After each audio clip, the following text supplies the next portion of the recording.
gonna see it in the nails, so relax. And then I'll go in and make sure that the line of light is hitting the same spots on the nails. Then I'll go back in. I'll take my light this way. Like so, okay? Or go here. And then, oh no, you're totally. This one I didn't put anything on. But that's okay. I left it so we could play. But just if you have two hands and you want to get both hands in, what I always say, like never, they need to be tight. Fingers are tight together. Relax. Tight and then relax. Yep. That's right.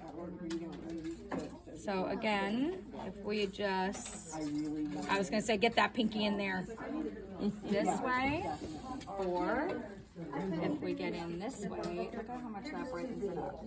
This one's a little finger one, and she's got it like email. And that's one of the big light ones. And sometimes it takes a little, like I said, you're maneuvering, you're moving this up and down until you get that perfect light that you want.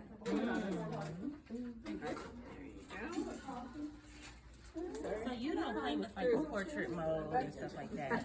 I don't have time. Honestly, I mean, I feel like when I'm taking pictures, it's like, Hey, let's see your nails. we're gonna get a few shots in, and then I gotta get Love. so.